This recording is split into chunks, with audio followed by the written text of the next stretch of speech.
Пайғамбар айтқан хадис бар. Екі түрлі нығмет бар. Оны адамдардың көбісі қадірін білмейді. Ол біреу денсаулық, екіншісі бос уақыт дейді. Бос уақыт. Енді өз басынан өткен нәрсені айтайын. Осы хадиске байланысты. Менің аяғым ісіп кете береді. Қайта-қайта бірден ісіп кете салады. Болды, неден болатынын білмеймін. Былай тексертем, шықпаған, сынбаған, балдақ ұстап қала берем. Екі балдақпен жүрем. Содан сөйтіп жүрген кезде осы Шымкенттегі бір Жандос, Абдықайым деген аға інілерім бар. Солар аға жүріңіз Ташкентке деді. Ай, шай жоқ, екеуі Ташкентке алып та кетті. Сөйтіп Ташкентте Еркін деген профессор бар екен. Ташкентте 19-ші больница деген бар екен. Менен жақсы білмеймін, ана кісілер біледі. Деген профессор бар. Оны біздің Қазақстанда Алматының дәрігерлері сол кісімен ақылдасып отырады екен. Қазақ кісі екен да, өте білімді кісі деді. Содан барсақ өзінде отыр екен. Кіргізді да бірден аяғымды былай салды, былай салды, былай салды да, өздерінің үлкен аппараттары бар екен. Әбден салды да, сынғанда, шыққанда еш нәрсе жоқ деді. Сөйтті де айтты, кола ішесіз ба деді. Ойбай, кола деген біздің жастығымыздың басында тұрады ғой. Холодильникте тұрады, машинада тұрады. Өйткені имам деген таңнан кешке дейін тамақтың ішінде жүресің ғой біз. Бізде басқа жұмыс жоқ сияқты негізі, көп адамдар сөйтіп ойлайды енді. Бірақ өткенде бір жігітті қасыма ертіп алдым. Таңның ертеңінен кешке дейін ертіп алдым. Сөйтем кешке қарай айтты ғой. Біз сіздерді басқаша ойлау шық. Не деген үйлерге кіріп шықтық. Біреу жылап жатыр, біреу ажырасып жатыр, біреу үйленіп жатыр, біреу туылып жатыр, біреу қырқылып жатыр деген сияқты неше түрлі оқиғалардың ішіне кіріп шықты ғой. Бір күнде неше түрлі оқиға. Біз енді бір не емес қой, қаншама жерді аралап шығамыз ғой бір күнде. Содан кола ішесіз ба деді. Иә дедім. Өйткені көп тамақ ішіп қоямыз, шынында да тамақтың несін біз өзіміз айтқанмен онша білмейміз қандай. Мерасын андай. Сөйтіп коланы соң қортат деп ше берем. Сонда ана кісі айтты. Сіздікі мынау коладан болып тұр қазір аяғыңыз деді. Неге демем?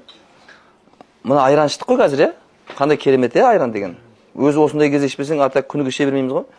Айран ішіп, құрт жеп, сүт ішіп, адам не жинайды деді денеге? Кальций жинайды деді. Олар денеге кальций береді деді. Балық та кальций береді ме? Содан кальцийдің жұмысы, негізі кальцийдің жұмысы сүйекті қатайтып ұстап тұру екен ғой. Сүйекті қатайтып ұстап тұру екен.